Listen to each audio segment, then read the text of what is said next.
estás? Un feliz martes. Espero estés siguiendo el folleto de escuela sabática de este trimestre porque no tiene desperdicio. Si por una de esas casualidades no lo tienes aún, avísame, escríbemelo aquí abajo en la sección de los comentarios, así te lo puedo hacer llegar. No te quedes sin estudiar este tema. Hoy estudiamos la Biblia como profecía. ¿Qué es profecía? Profecía en el Antiguo Testamento aparece con la palabra hebrea naví, que significa tanto profeta como profecía. En el Nuevo Testamento se utiliza la palabra griega profeteia, que se divide en pro, antes, y femí, yo hablo, el que habla antes de que suceda, o el que habla antes de que llegue el otro por el cual está hablando. En el Antiguo Testamento hay al menos 75 profecías mesiánicas, sin contar todas las tipologías de los rituales del santuario, los sacrificios. ¿Qué significa profecía mesiánica? Son profecías que hablan acerca del Mesías, el Cristo, el ungido. La primer profecía acerca del Mesías la hizo Dios mismo en el jardín del Edén unos 4000 años antes de Cristo, cuando predijo que Jesús destruiría a la serpiente, el diablo. Unos 1600 años antes de Cristo, Jacob hizo otra profecía en su lecho de muerte y 100 años después, en Génesis 49, Moisés le escribe: en esta profecía el patriarca les dice a sus hijos que de Judá saldría la raíz que daría a luz al Mesías, y Cristo era de la tribu de Judá. Unos 500 años después, David escribe el Salmo 22, donde habla acerca de cómo perforarían las manos y pies del Salvador, pero sin romper sus huesos. También predijo acerca de cómo se echarían a suerte la ropa. Casi 300 años después, Isaías escribiría que el Mesías sería muerto por nuestros pecados y que iría solo y sin protestar, como un cordero va al matadero. Miqueas, contemporáneo de Isaías, escribió que este Salvador nacería en Belén de Judá, y si bien Jesús vivía en Nazaret, nació en un pesebre de Belén.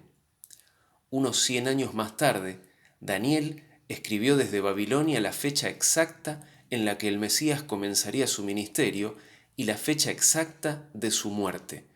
Ambos eventos sucederían unos 600 años después de que Daniel los escribiera. 100 años más tarde, Zacarías escribió que el Mesías aparecería montado a un asno. Y así fue. El Señor Jesús hizo su entrada triunfal en Jerusalén de ese modo.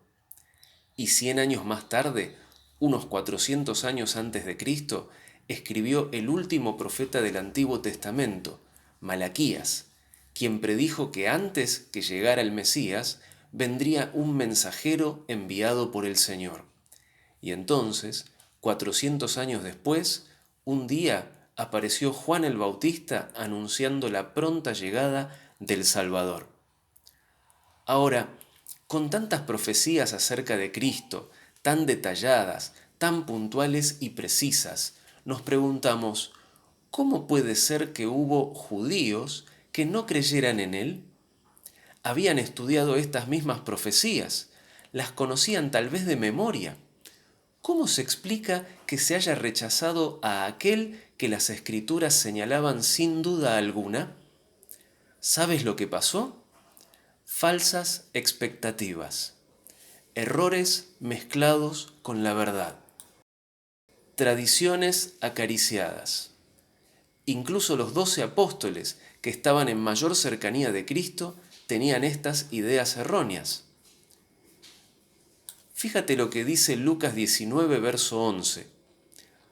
Oyendo ellos estas cosas, prosiguió Jesús y dijo una parábola, por cuanto estaba cerca de Jerusalén, y ellos pensaban que el reino de Dios se manifestaría inmediatamente. ¿Te das cuenta? Ellos creían que el reino de Dios se manifestaría inmediatamente, pero ninguna profecía decía eso. Unos discípulos, tristes porque Jesús había sido crucificado, decían en Lucas 24, verso 21, Nosotros esperábamos que Él era el que había de redimir a Israel. Y ahora, además de todo esto, hoy es ya el tercer día que esto ha acontecido. ¿Puedes ver lo peligroso que es albergar esperanzas que no están en armonía con la Biblia? Sucede que cuando las falsas ideas que creemos no concuerdan con la Escritura, en vez de descartarlas, descartamos la palabra de Dios. Por eso es que tantas personas rechazaron a Cristo y lo siguen rechazando, porque se aferran a sus ideas y tradiciones, en lugar de aferrarse a la Santa Biblia. Hoy sucede lo mismo. Vivimos creyendo más en tradiciones que en la Biblia. ¿Seremos chasqueados como los discípulos? ¿No nos conviene más descartar todo tipo de tradición y aferrarnos solo a la Biblia? Te mando un saludo. Espero tus comentarios y dudas. Que Dios te bendiga. Hasta mañana.